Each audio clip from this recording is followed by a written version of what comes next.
I played the very sensual masseuse Keanu. He's a guy who has the power to make women feel things without actually touching them in ways that you traditionally would think would make women feel those things.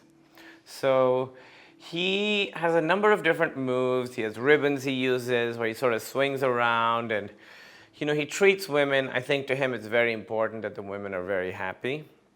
And so he sort of does these things where he manipulates their auras and their chakras and their souls in ways that, let's just say, give them release over and over.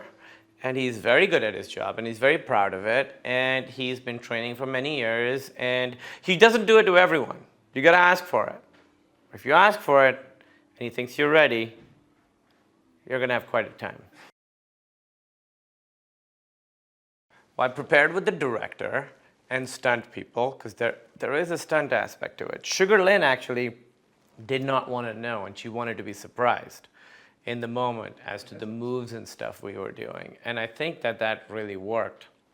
It was really fun because her reactions as the character were her real reactions as the actor, because we did some pretty insane, intense stuff. So my preparation was just sort of looking at the storyboard, seeing what I have to do, making sure I could do it, rehearsing for 2 days for the moves, and then, just getting in there and doing it.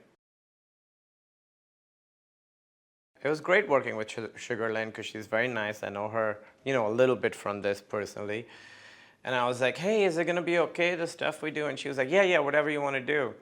So then when we started doing it, it was interesting because everybody else is wearing clothes. Her and I are not wearing clothes. And so that becomes like a weird bond you have where you're like, as soon as they yell cut, you have to like hide. It's weird. When the camera's on, you're fine being naked. And as soon as they yell cut, you're like, I'm naked. It comes back. It's also like every time you take clothes off for the first 10 seconds, you feel naked, and then you're like, oh, this is how it is. I loved working with Jake because you do sort of these really long takes where you just try things a bunch of different ways. I really like that, and he'll just like yell stuff out, like try this, try this, try this. For me, it just feels very fluid and fun, and you get everything in 2 or 3 long takes, but just 2 or 3 takes. So I like that. Usually you stop and you start and you stop and you start, and it's hard to get a rhythm going. With Jake, you start, and then when you stop, you're mostly done. You just kind of throw stuff out. You try different stuff, and I love it. Hawaii, I've never been. It is beautiful, absolutely stunning. It's interesting sort of being here at the hotel, working while everybody else is on vacation. So that's an interesting vibe. While we were shooting, I looked out the window and everyone on the beach is like hanging out. And I'm like, oh, people are having all kinds of days. It's beautiful. I mean, I could see why so many movies shoot here. It's heaven on earth. Even when it rains, it's beautiful. Yeah, I'm definitely coming back. I think audiences are going to love this film because it's very grounded. There's real emotional stuff happening, but it's also very, very funny and wacky in a very believable way. That's what I always like in comedies, movies that you can believe but that are still really funny. You can go pretty far as long as your feet are still on the ground, and I think this movie accomplishes that. All the characters make sense, all the situations make sense, everything's really, really funny, but not unbelievable. Like, you buy all this, and the family feels like a family, and all the friends feel like friends, and I think the cast is unbelievable. The director's amazing. The script was great. So, and then these guys like improvise so much on set, and that gives it a really fun, different energy. So, I mean, I'm excited to see this movie. I mean, I'd be excited to see this movie even if I wasn't in it. It seems awesome.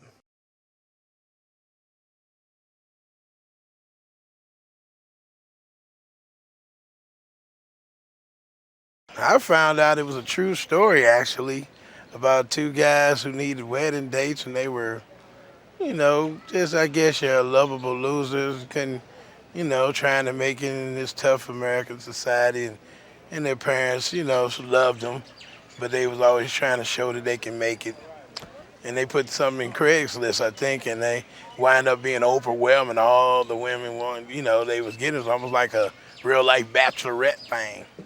And they wound up getting more than they bargained for. What appealed to me about the movie was, I thought it was funny because it's like I married like two sisters off, and I never really had a date to my sister's wedding. I always bring a girl that turned me down the path, and we wound up going, and and I got married at a courthouse, so it's so crazy, but. It kind of hit home. Like maybe I should have went on one of those dating sites and met a girl, to impress my family. But it was funny. I thought it was crazy. I didn't really think people really do that, but they do it. Well, Keith is really basically, I think, Eric, my cousins. I'm Eric's cousins and his best man and his friend. And I know Eric, and Eric is basically like my yin to my yang, because Eric is very straightforward and conservative. But I look up to him, though, even, if I may be older, I just, he's prominent, he's smart, and he keeps his stuff together. He probably keeps me together because, I'm here to have a good time. They gotta pull my leash every once in a while. And I think that's where my character, had to learn how to balance and watch his mouth and, and not say the wrong things. Did you know that Michael Fassbender attended the Drama Centre London but dropped out? And one of his classmates at the time was Tom Hardy, and Hardy stated that Fassbender was the best actor in the school. Wow. Who do you prefer as an actor, Fassbender or Hardy? Let me know in the comments below. And don't forget to click here for more cool videos. See you soon.